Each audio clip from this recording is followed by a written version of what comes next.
So I don't want to talk too much about random gear on this channel. I primarily try to keep it around stuff I use. So things I've talked about in the past, like the Godox external flash, that one admittedly was kind of a miss because I never used that one. The Synco G2A2 I talked about a few weeks ago, that one I actually use all the time. I pretty much use it for every single video nowadays. But now we have another kind of product that I kind of want to share with you guys and talk about, and it's Freewell's new magnetic filter variable ND kind of system thing. And I'm sure you've heard about Freewell before. They are a solid competitor to Polar Pro's own variable ND kind of system. But this new system that they have promises to basically have any filter you need. So it has different kinds of ND filters, and it has the mist versions as well, and then it also has other things like CPLs and stuff like that that you can implement in kind of this filter system. So it's like a really quick swap thing because they're all magnetic and they're kind of really cool. So I have a set for the 67mm filter thread mount, which is what I'd be using for the Fujifilm XF16-55 f2.8 lens, and so far it's been treating me very well. So essentially what I'm going to talk about in this video today is how these filters work. I'm going to show you some examples from pictures from a time that I went on a photo shoot and used them, and then I'm going to kind of talk about how it's going to implement into my workflow and whether I think it might be a really good system or it might be overkill.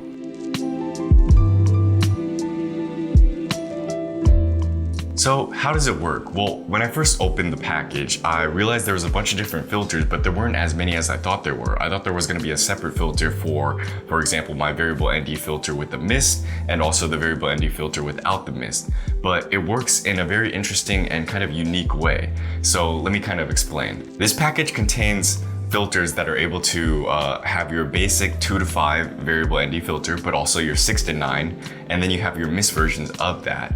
And then you also have a CPL, and then also a CPL with an ND32, and these are all magnetic, but they attach to each other differently. So it starts off with a base. So you can either choose a mist based or a normal base, and the mist is basically like, Freewell's rendition of something like a diffusion filter. So Tiffin would have their diffusion filters, Moment would have their diffusion filters, and this is basically Freewell's diffusion filter. So it's pretty cool. So if you want to use the diffusion filter, all you have to do is swap out the base. You don't actually have to swap out the whole filter, and then you would use the same top to kind of cross polarize and create that variable ND effect.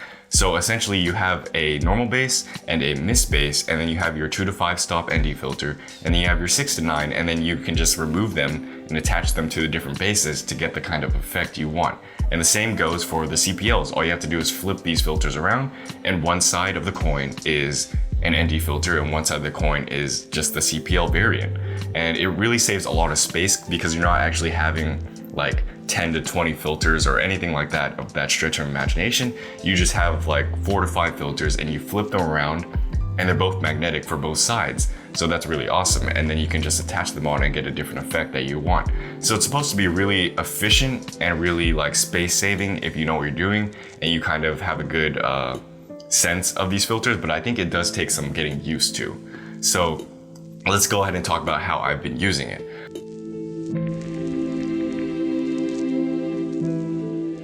So I used it the other day. I've been using it for the past few months, especially for videos like this as well. But I also went to test it out on an engagement photo shoot I did for my sister. Now, I'm not usually a wedding photographer or anything like that, or I don't do that stuff normally, but I did this because, it's my sister. So it was actually really fun, and we actually had a lot of good images that came out of it.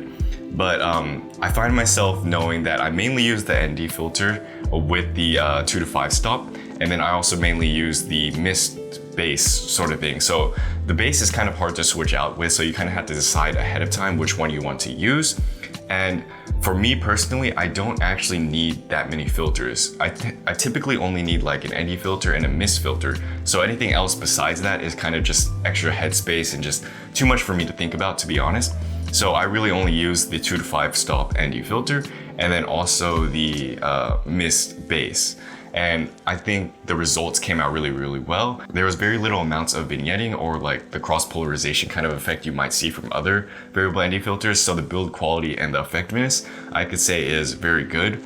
I did see some at the 5 stop when I turned up the ND filter to its like highest ratio. There was some on the corners and stuff, but nothing I couldn't fix in post. So yeah, overall, I think the system worked out really well. And here are some like general photos and examples and stuff of the images that I used.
Filter systems have always been not really an issue, but it's always been something that photographers have been wanting. Photographers and videographers have been wanting to find the most efficient system they can use. And so this might be the actual solution for it, though I don't know because everyone else's kind of workflow is a little different. So let me answer kind of the final question. Is this a good system or is it kind of overkill? In my opinion, it is a little bit overkill for my purposes because I don't ever really usually need that many filters that this system has. Like, I never use CPL filters. I like reflections. I never really use 6 to 9 stop ND filters. It's a little unnecessary because then I have to swap things out, and preferably I wouldn't want to swap things out in the first place. So for me, all I would need was a mist filter that's magnetic and also a 2 to 5 stop ND filter or a hard stop, like just a 4 stop ND filter, because I think that's the one I use the most.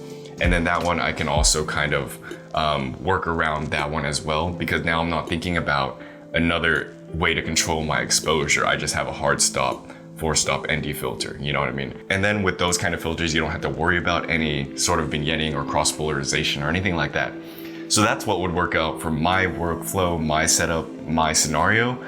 For you, you might need all these different kinds of filters, and if so, then I think this would be a really good purchase and a really good thing to invest in, because it's really simple, it's really well built, it works really well, and you can get a lot with just a few filters. Does that make sense? So that's pretty much it for this video. I will be using the filters mainly for the 16 to 55 f2.8 lens whenever I'm filming videos like this. But like I said, I'll probably just stick to having the mist base or the normal base, probably just one of the variable ND filters, and then that's pretty much it for me. If you like this video, please do like the video down below, subscribe to this channel if you found this stuff interesting or you want to see more photography type content, and let me know what you guys think about this filter system, if you have it or if you're looking into it and if you think it would be worth it.